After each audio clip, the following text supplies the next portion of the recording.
বিশেষ করে বিভিন্ন জায়গায় মাফিয়াদের যে একটা উৎপাত এবং আধিপত্য আমরা দেখতে পাচ্ছি, এইটার জন্য যৌথ বাহিনী নামানো দরকার। এবং আমাদের ব্যক্তিগত অভিমত হচ্ছে আগামী নির্বাচন পর্যন্ত নিয়মিত যৌথ বাহিনীর অভিযান পরিচালনা করে আজকে চট্টগ্রামের ইপিজেড বলেন, গাজীপুরের গার্মেন্টস ইন্ডাস্ট্রিয়াল এলাকা বলেন, নারায়ণগঞ্জের এলাকা বলেন, সমস্ত বিশেষ করে এই শিল্প এলাকাগুলো কেন্দ্রিক কিন্তু এই চাঁদাবাজি, মাস্তানি, গুন্ডামি এবং আধিপত্য বিস্তার বাড়ছে।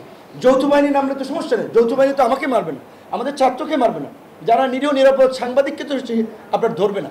সুস্পষ্ট তথ্য প্রমাণের ভিত্তিতে যৌথ বাহিনী যদি অভিযান পরিচালনা করে, আমার ধারণা এই পরিস্থিতিতে একটা উন্নতি হতে পারে।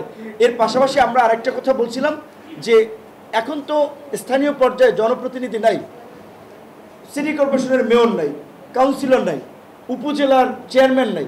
তাহলে এই উপজেলা চেয়ারম্যানের যে কাজটা, এই কাজটা কে করতো? ইউনো করতেছে। ইউনোকে অমুক দল যে আপনার প্রভাব দেখাচ্ছে যে আমরা গণ অভ্যুত্থানের লোক, আপনি এই কাজ করতেছেন, আমরা জানি না, আমাদের খবর নাই। এইভাবে অনেকে কিন্তু গিয়ে সেখানে একটা প্রভাব দেখানোর চেষ্টা করছেন, যার ফলে ইউনো কখনো একটা দল চাপ দিলে ওইদিকে যায়, আরেকটা দল চাপ দিলে এইদিকে আসে।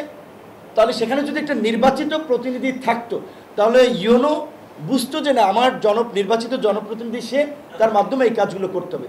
যেই কারণে আমরা বলছিলাম যে জাতীয় নির্বাচন কখন হয় এটা তো আমরা এখনও বুঝতেছি না, কারণ এই সংস্কারের প্রশ্নে একটা ঐক্যমত্যে অগ্রগতি না হলে তো জাতীয় নির্বাচনের বিষয়ে সুনির্দিষ্ট কিছু বলা যাচ্ছে না। তারপর জাতীয় নির্বাচনের জন্য যে প্রস্তুতি, সেই প্রস্তুতি সম্পন্ন করার জন্য একটা সময় দরকার। তো জাতীয় নির্বাচন সেটা ডিসেম্বরে হোক, ফেব্রুয়ারিতে হোক, কিংবা এপ্রিলে হোক, কিংবা প্রধান উপদেষ্টার ঘোষিত ডেট যেটা আমরা দেখতে পাচ্ছি ডিসেম্বর টু জুন, যে সময় হোক আমাদের আপত্তি নাই। কিন্তু আমরা বলছি যে জাতীয় নির্বাচনের আগে এই স্থানীয় পর্যায়ে একটা পরিবেশ সৃষ্টি করার জন্য স্থানীয় নির্বাচনগুলো হতে পারে, এটা আমাদের দাবি জানিয়েছে। এখন